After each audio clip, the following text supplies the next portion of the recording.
Hi, everybody.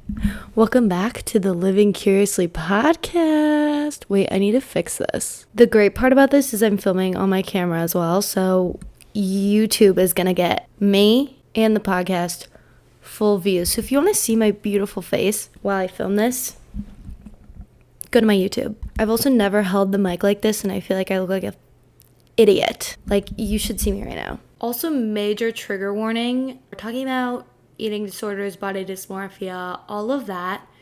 So if you're not comfortable with that, I wouldn't recommend listening to this podcast. Love you all. Today on the Living Curiously podcast, hosted by yours truly. Fuck, I keep fucking this up. Today we're going to be talking about eating disorders, body dysmorphia, my relationship to food,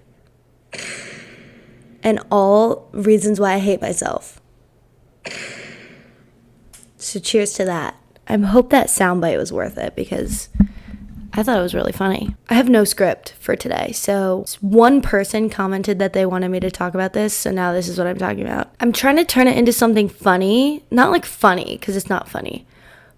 But I'm trying to make this not such a serious conversation because I think I'm uncomfortable by that. Like, I have to joke about it or I'll spiral. What if I just start doing ASMR?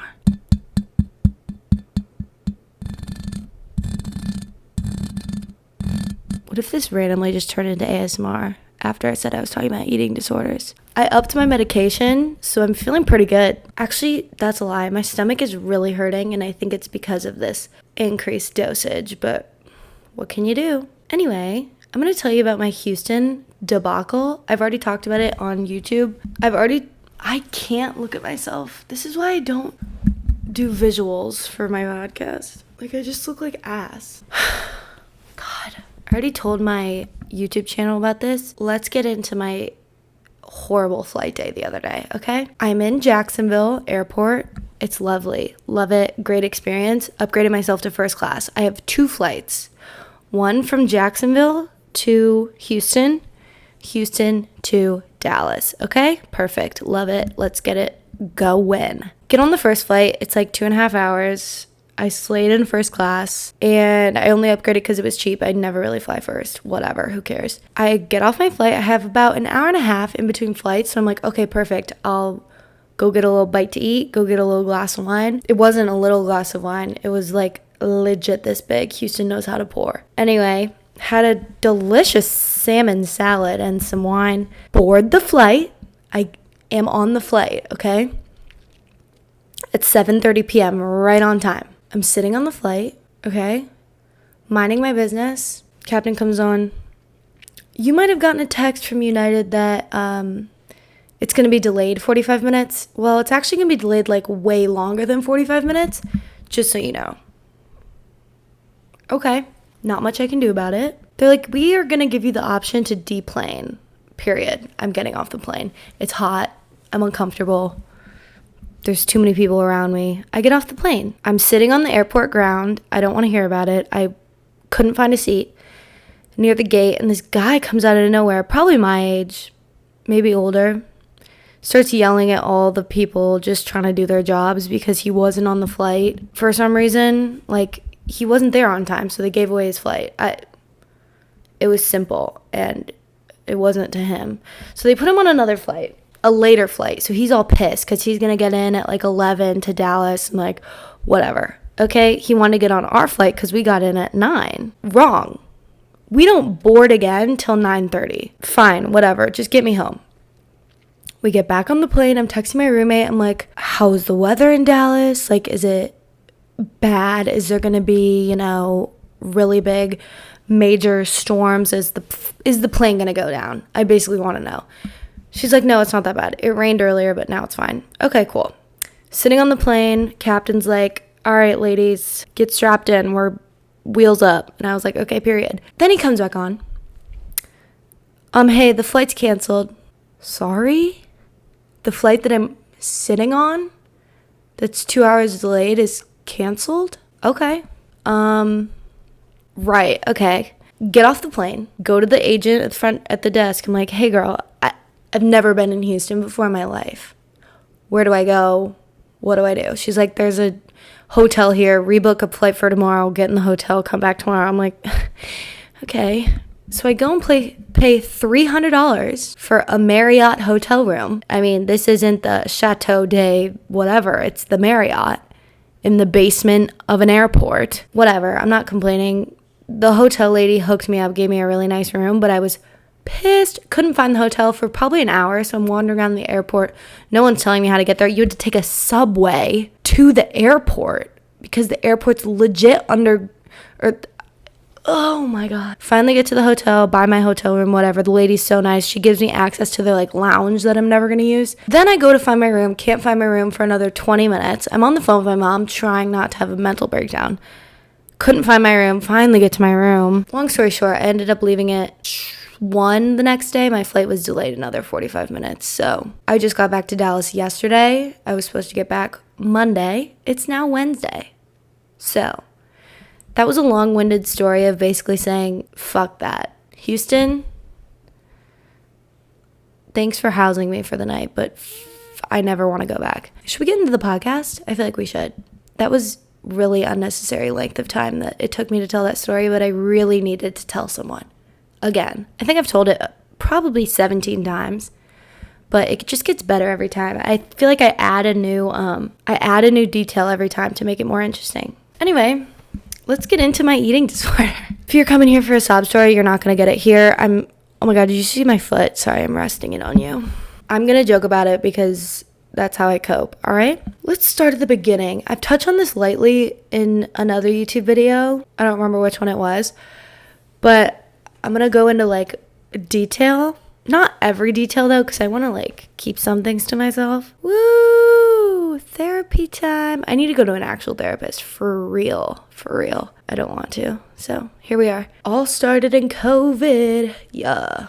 That's where everything started. Yeah, COVID was rough for me mentally. Honestly, loved it. Loved being alone.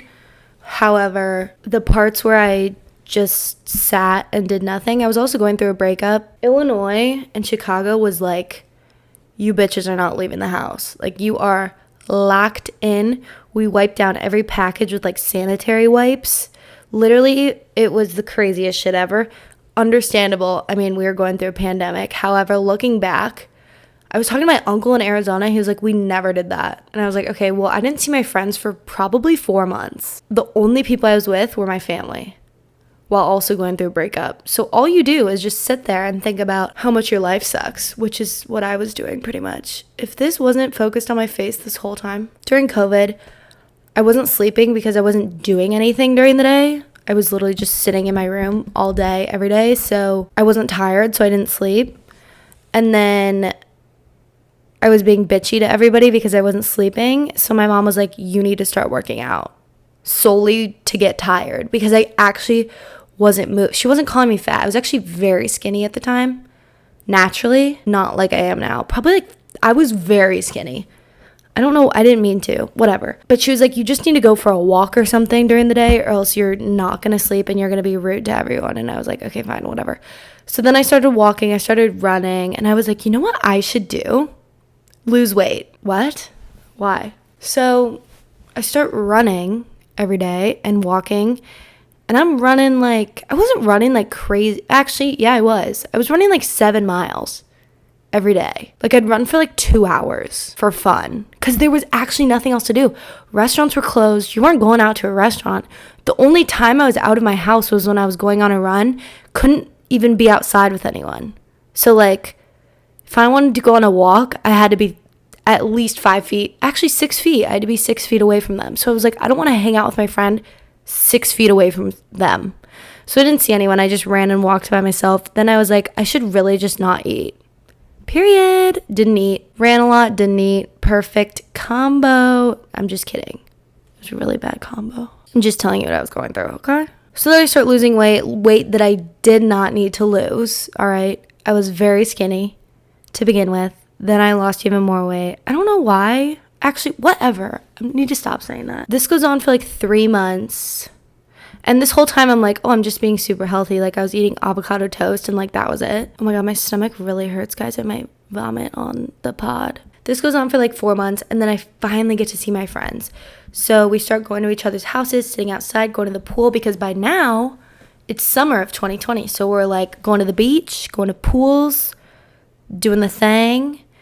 And obviously you start eating out more because restaurants are starting to open back up, like for people to sit outside. So start eating more. And I think it was like kind of a binge eating disorder because, well, first it was like very restrictive, and then it kind of turned into binge eating because I would only let myself eat like fun food, stupid, when I was with my friends. So like I'd eat a ton when I was with my friends and then go home and feel so guilty and wouldn't eat for like 3 days. It was exhausting, and I didn't even realize it at the time. I didn't even know it was like anything to be concerned about, but it was the most exhausting thing ever. And I feel like I dealt with it probably for like a year after. I think once I got to college, I kind of like figured it out a little bit more. But like junior and senior year of high school, I was fucked up. But that's okay. Now let's talk about now. I still struggle with it every single day. Honestly, every single day, I hate looking in the mirror. Ugh, that's kind of depressing. I really have been trying to be nicer to myself and like say nice things, positive affirmations. I don't really believe that shit works, to be honest, because it's more tiring to say positive things than it is to say negative things, which is horrible, but it's true. My relationship with food now is honestly pretty good considering what it used to be. It's definitely not like something you should take advice with or like look up to.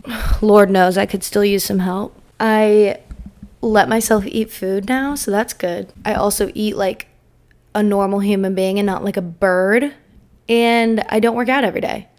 So right now I'm kind of chilling. The summer is when it gets bad, and as we all know, it's becoming summer, so that's really stressing me out. However, here's some tips I have for anyone struggling. I know how much it sucks. I'm joking a lot in this podcast, but like it is one of the worst things to deal with in the entire world. Genuinely, like body image, just all of that sucks. Trust me. I'm going to try and think of like advice I have because I need advice. So I think my best advice and what I've realized helps a lot is surrounding yourself with people who don't have toxic relationships with food. And I know that's kind of hard to do, especially when like you want to help your friends that are struggling, but like you can't help them if you're not healed yourself. So like I was surrounding myself with people who also had eating issues so that like we would like bounce off of each other, which is horrible and really bad for you, and don't do that. But like you can only help them once you help yourself. So surround yourself with positive people who have positive relationships that you can look up to and work on and aspire to have. I think also a big thing that was really helpful for me was my parents. Like they are very understanding and they wanted to help me in any way they could. So like they don't say shit about calories, whether or not I should eat something. They don't say that because they know I struggle with that. Like I tell them everything, so like they know. I think that's something I got really lucky with because I know a lot of people are not that way, and parents can actually enable that behavior, which is repulsive, and I'm so sorry if you're in that situation. I did get very lucky with my parents, so I know that part can be hard if you're constantly being told by your parents. Ugh, shit like that, I can't even imagine. But I do think surrounding yourself with friends that are like uplifting, and if they know your situation, like honestly communicating to your friends like, hey, I do have this issue with food and just like working out, so if we could just not talk about anything really relating to that, it would be great. I will set that boundary because I know that it's important to me, and I know that I can't be a good friend if like we're talking about that. And I also don't think that's really necessary to talk about unless you're like need to go on a diet or you're like gluten-free or something. I don't see the point in like discussing that with people unless it's absolutely necessary. But yeah, I really try and set that boundary early on, and I feel like all my best friends know that, especially the ones from home. Like they're really good about that. And everybody at school, like there's definitely been a few people where I'm like, okay, I can't really be around you when I'm really doing bad with my eating disorder because you are kind of enabling it. I think just finding the people that don't do that and like are just so welcoming and supportive and want what's best for you, they won't even question that you're setting a boundary. Like if they're a true friend, they won't be like, why can't we talk about food? Why can't we talk about work? Like, you need to get a new friend if they're saying shit like that. I tried to do the whole like intuitive shit. Like I feel like right now I'm pretty intuitive with my working out and eating schedule, just because like I eat when I'm hungry, I work out when I want to. But that was so hard at the beginning when people were like, I was following content creators that were like, oh, just eat when you want and just work out when you want. What? When you're telling someone that with like, and they have a horrible relationship with food, they're going to be like, okay, I don't, then I just won't eat. Or, okay, then I'll just eat my whole cabinet. And then for working out, okay, I'll just work out all day, every day. Like, what do you mean work out when I want? I hate it when people tell me that. Like, you don't understand. It's so much harder than that to just like, oh, stop eating when you're full. Girl, I'm about to eat this entire fridge. So I feel like I've dealt with it for so long, so many years, that I'm kind of just like, I know what to do now when I get in a negative headspace or when I feel like there's bad people around me with bad energy that aren't going to support me and what I need. So I kind of just remove myself. Like I feel like I'm good at like setting those boundaries, removing myself. I also, huge thing that every girl should do is never follow anyone who posts or don't follow any influencers that like support disordered eating. Oh my God, what's that bitch's name? Holly, whatever, the rich girl who just posts about being in her Maybach, going to buy Hermes Birkins all day and flying to Paris and like, I just booked a one-way ticket to Paris just to go shop. No, she talks like, I just booked a one-way trip to Paris because I was really wanting an almond milk latte. I'm so hungry that I ate half of an avocado and half of a latte. What? Is there a soundbite for that? Let's see. I love sound bites. We do not care. Like, that's literally how I feel whenever she posts. I don't follow her. I don't engage with any of her content because I'm like, you are on something. I don't know if it's Ozempic. I don't know if you just don't eat. But don't promote that shit. Don't be like, I'm so hungry and I ate half an avocado. Just say I had half an avocado as a snack. You don't need to be like, I'm so hungry, so I just ate half an avocado. I could rant about this all day. But I'm just saying, like, don't engage with people who post shit like that. Like, in my experience, it's just sets me back a lot when I see girls that are this thin posting about how they're famished and eating half an avocado. It just, also during COVID, what helped me a lot was following like fitness influencers that were just so positive and so about intuitive eating and like overcoming eating disorders. I think, let me shout out a few of them. Whitney Simmons, literally amazing. Caitlin Nolan, I'm obsessed with her. Oh my God, you guys should see my Instagram search history. That needs to be deleted. I don't know. I have a lot. Those are two that I can think of right now, but they really helped me like get through the harder parts of COVID, especially because during COVID, like, I had nobody. I told nobody about it. My parents didn't know that they probably did. They were probably like, this bitch is really skinny. Whatever. My parents had nothing to do with this, but I just think I was so closed off and so pissed at the world, and I was going through a breakup and like just we were going through a pandemic, like million different things going on. I think I was just so looking for anybody who would like get me out of that, and I really found comfort with those two creators. I feel like they helped me a lot. And TikTok was also like, 2020 TikTok was crazy, and everybody was posting like, at least this was my content was just full of like COVID workouts. Olivia Ponton, what's her name? Olivia Pontoon, whatever. She was everywhere, and she was posting like her little runs and then her like meals, which no hate to her, she's beautiful. That was like my whole For You page, and I was like, I need to look like that. No, you don't. Also, never gonna happen. Your rib cage is triple the size of hers, so good luck with that. So I kind of just accepted that this is who I am. I can keep wanting to lose weight. I can keep wanting to gain weight. I can keep wanting to have a bigger butt. and a flatter stomach and a smaller waist, but at the end of the day, this is who I am. I could die tomorrow. Like, I'm kind of just like at that point in the journey where I just don't care, which I don't know if that's a good point or a bad point to be at, but it's the point I'm at. So honestly, to get on a little bit of a darker subject, there's been a lot of like, I don't know how to say this, but just shit has happened these past like 2 years where people I've known and have been like pretty close with, at least one of them, have like passed away while they've been really young. And I think that, getting serious for a sec, really opened my eyes to like, none of this matters. Like, genuinely, what you look like is the least important thing about you. And I think I kind of started realizing that because of the things that have happened in my life.